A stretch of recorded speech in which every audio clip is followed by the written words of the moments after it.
Amigos, bienvenidos a otro episodio de Historias de Terror. Bienvenidos a Gritos en la Noche. Estamos iniciando octubre, el mes que culmina con Halloween y se encadena con el Día de Muertos. Así que, como el año pasado, en esta ocasión tendremos un poco más de contenido durante estas semanas.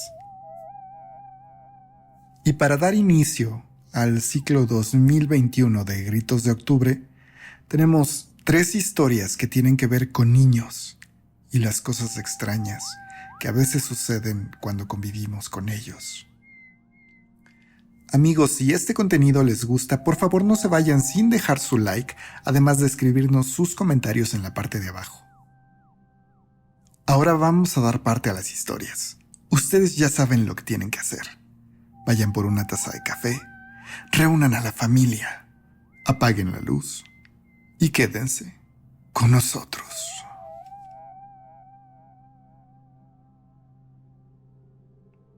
Durante los primeros años de mi matrimonio y hasta que mi hijo cumplió 4 años, vivimos en casa de mis padres. Mi pequeño se volvió muy apegado a mi padre, su abuelo. Eran grandes confidentes y a mí me encantaba ver cómo mi papá se llenaba de energía con su nieto y se volvía un niño jugando con él.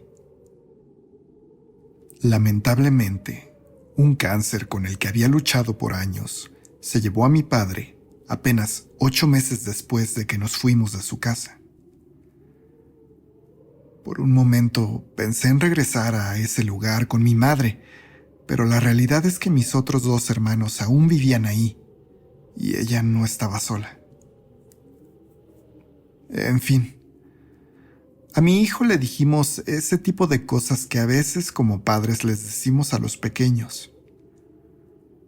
Tu abuelo se fue de viaje al cielo, para evitar decirle que había fallecido.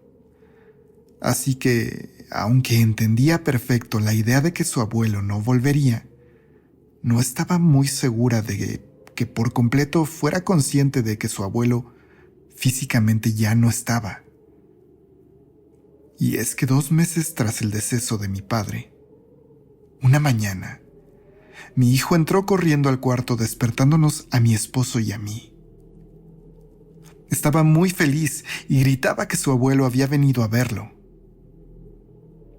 Mi esposo y yo creímos que había tenido un sueño y le preguntamos acerca de lo que había ocurrido. Sin embargo, mi hijo nos dijo algo que no esperábamos.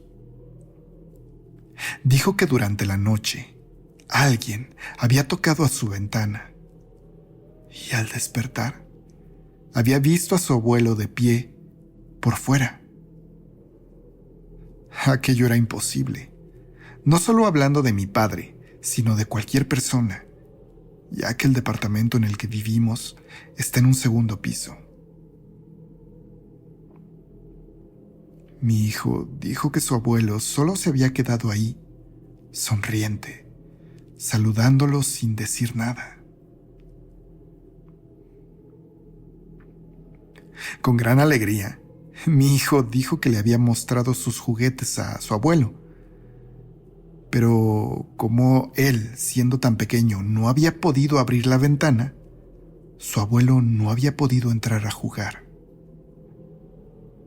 Mi esposo y yo nos miramos extrañados y confiamos en que aquello hubiera sido solamente un sueño.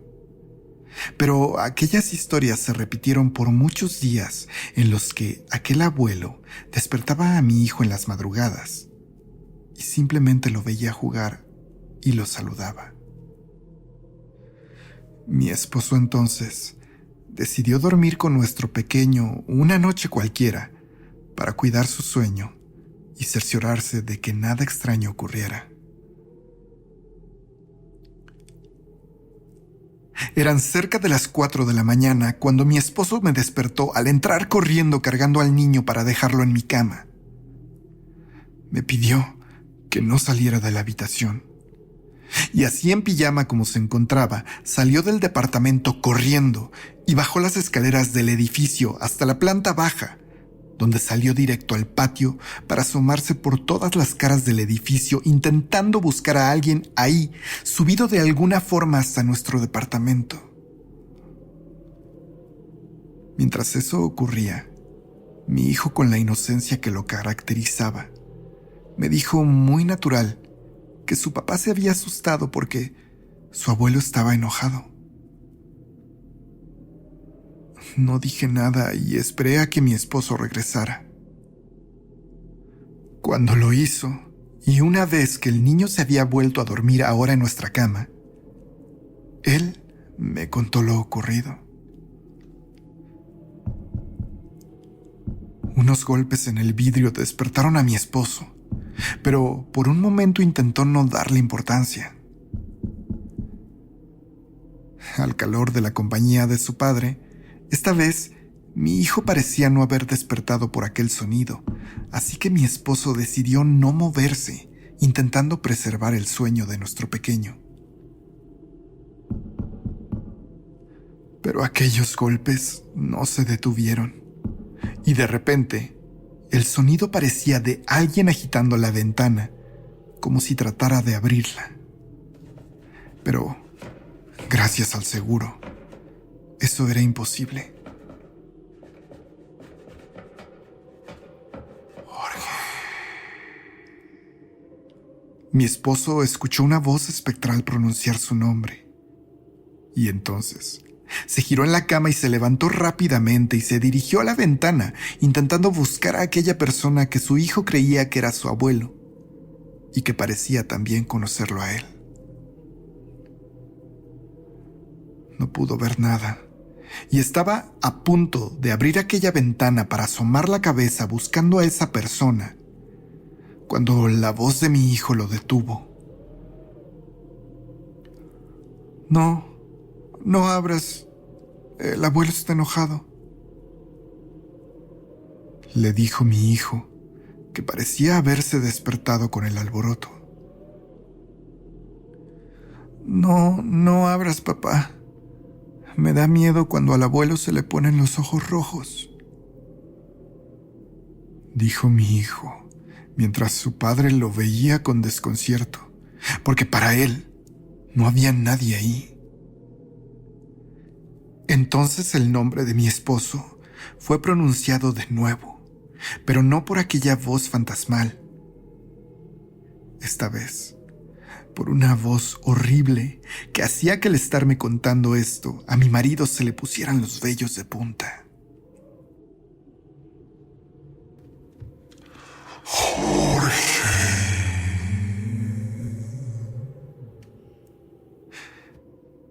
Después de esto, mi hijo durmió con nosotros varias semanas. Él no tenía miedo, pero nosotros sí. Y ya saben, hicimos todo lo recomendado. Pusimos velas. Hicimos bendecir la casa. Trajimos a una suerte de sanadora que dijo que mi hijo era sensible a ver espíritus, y seguimos las indicaciones que nos dio para frenar aquello. Aquel falso abuelo no volvió a aparecer. Hoy mi hijo tiene 18 años y dice no recordar nada de eso, y aunque como tal creo que sí dejó de ver presencias, es cierto que le afectan mucho las energías de los espacios. Supongo que, después de todo, conservó un poco de ese don.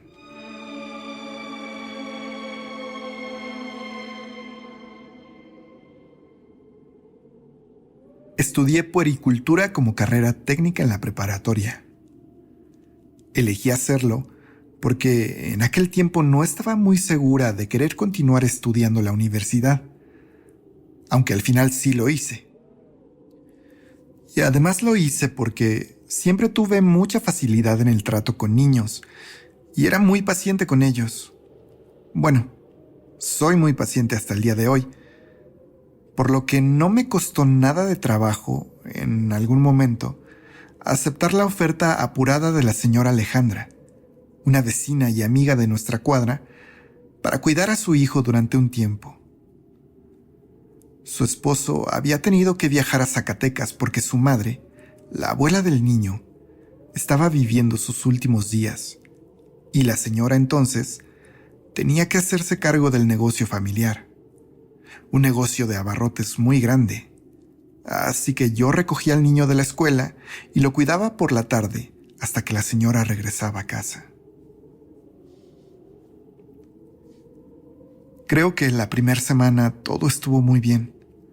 Santiaguito era un niño muy bien portado en realidad y muy aplicado con sus tareas, y pasábamos las tardes muy tranquilos.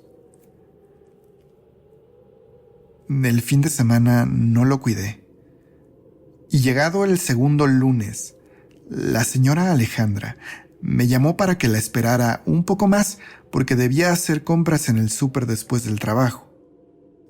Yo no tuve problema, y llegadas las 9 de la noche, le indiqué a Santiago que era hora de acostarse y lo acompañé a su cuarto.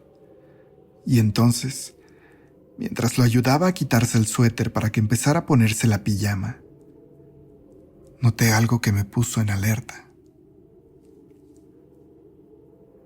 La playera de Santiago se levantó y logré ver un gran rasguño que atravesaba su espalda y algunas marcas que parecían cicatrices de heridas ya sanadas. Le pregunté que cómo se había hecho esa herida, pensando en que lo hubieran lastimado en su escuela. O peor, que hubiera sido lastimado en casa. Pero Santiago me dijo que no sabía. Así que me dediqué a ponerle atención, esperando intuir la verdad sobre aquel rasguño. Santiago parecía amoroso con su madre y también muy esperanzado en el regreso de su padre.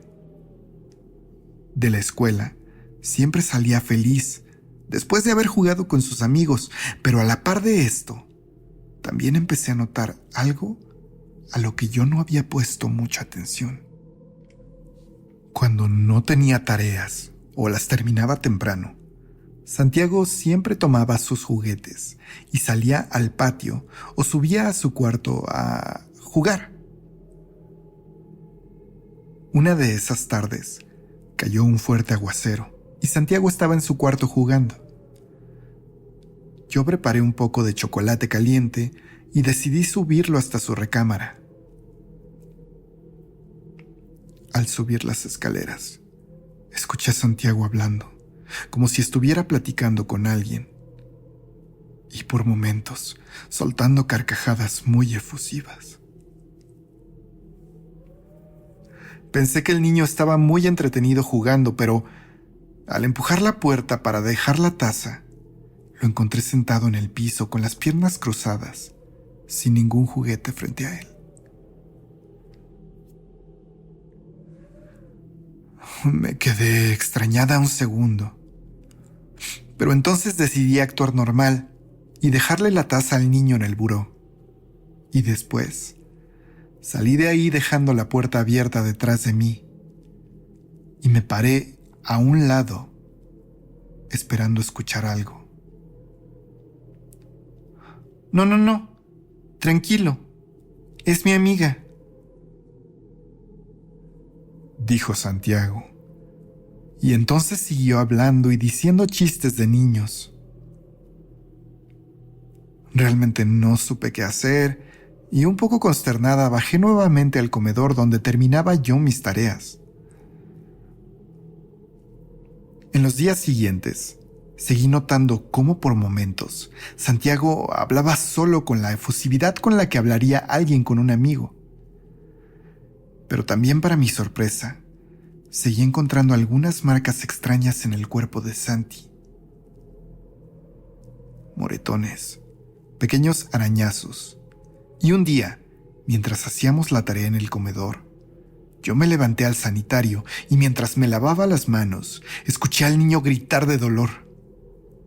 Salí corriendo y el niño entre lágrimas se sobaba la cabeza. En el suelo, algunos de sus cabellos yacían tirados como si alguien se los hubiera arrancado de un tirón. Cargué al niño y lo llevé conmigo a su recámara y le pregunté que si su amigo le había hecho eso.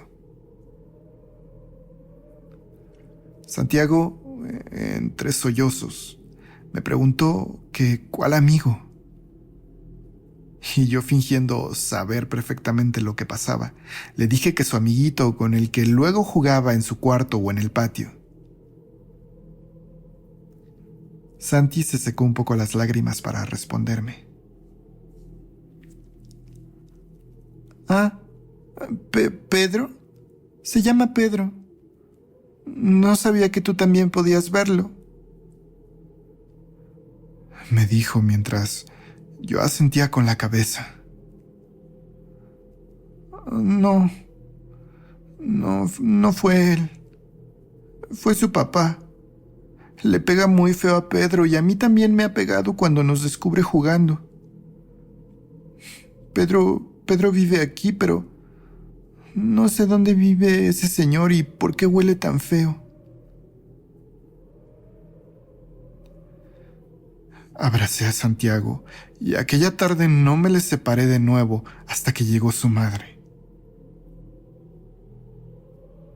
Me quedé platicando con la señora, buscando cualquier pretexto hasta que el niño se durmió. Entonces, hablé con ella de lo que había pasado esa tarde y lo que yo había estado viendo los días anteriores. Ok, hija, yo lo veo, me dijo la mamá de Santi sin parecer muy sorprendida.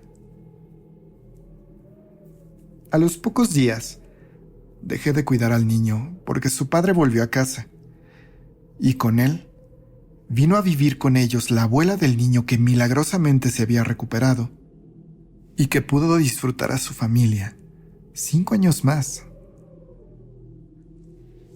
Aquella señora, con unas tradiciones muy arraigadas, trajo consigo muchas cosas religiosas, entre ellas varias figuras enormes de santos, que, aunque parecen un poco atemorizantes, tal vez hicieron su trabajo espantando aquello que vivía en casa de Santi.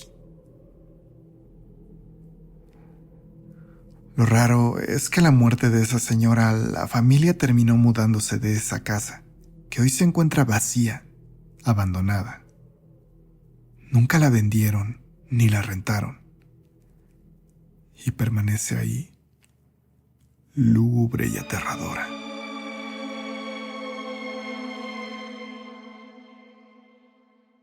Amigos, antes de dar paso a la última historia de este video, quiero decirles que estamos estrenando Instagram y Twitter. Por favor, síguenos allá también y van a estar recibiendo información no solo de nuestras publicaciones, sino de muchos temas relacionados con el terror. También les recuerdo que es importante que se sumen a nuestro grupo de Facebook, ya que, como pasamos los 10,000 suscriptores, tendremos algunas dinámicas por allá para regalarles algunas cosas. Ahora sí, espero que tengan una muy buena noche. Y nos vemos en el siguiente episodio de Gritos en la Noche. Cuando nadie creía que mi madre iba a tener más hijos, resultó embarazada. A mi hermano y a mí nos tuvo muy joven, demasiado tal vez, así que aún tenía muy buena edad en el inicio de sus 30s, cuando se embarazó de mi hermanita Laura, aunque yo ya tenía 13 años para ese momento.